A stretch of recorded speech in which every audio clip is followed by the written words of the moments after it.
So ito, gagawa tayo ng video pampalipas oras lang. So ito, dalawang sombrero to ng Yupong.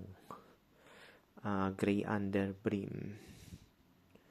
So yung isa, flat yung visor niya.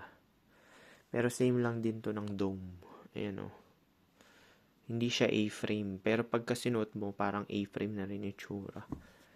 Ito naman, curve yung visor niya. Ayan. Curve. Pero ganun pa rin yung dome niya sa taas. So, maganda isuot mga structured na sombrero. Ito structured.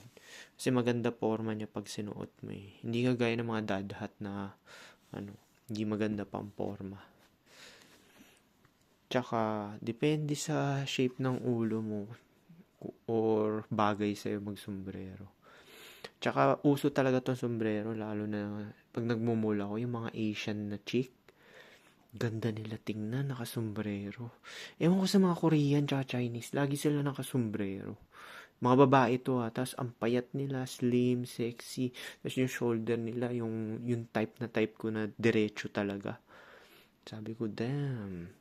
Yun talaga yung trip ko talaga sa babae, yung slim na tapos yung shoulder nila straight, tapos yung legs straight.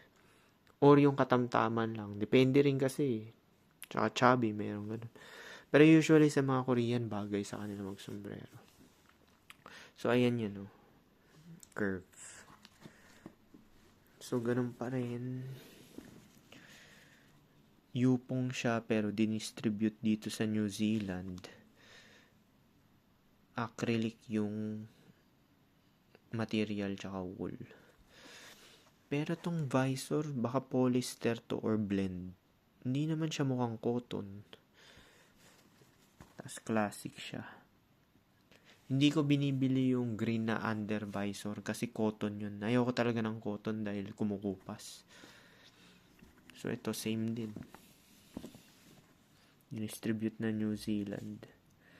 Acrylic din tsaka wool.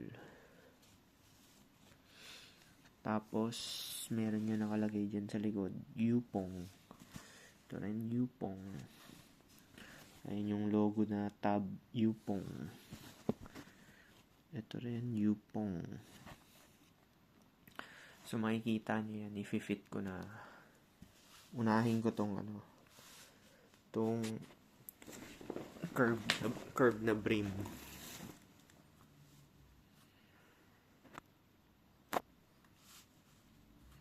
Ayan yung curve brim. Parang square siya, no?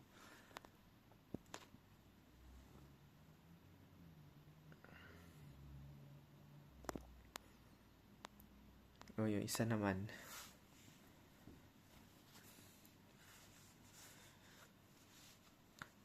Ito yung flat yung brim. Hindi siya obvious eh. Dito lang talaga magkakatalo. Obvious na diretso yung pero pag side, ganun din.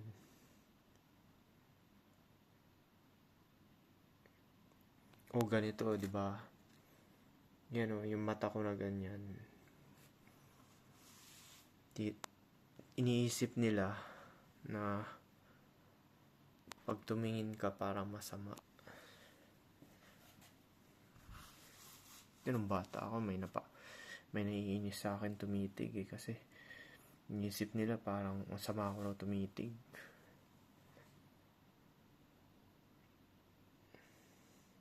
Yan parang trip ko to, no? Parang A-frame.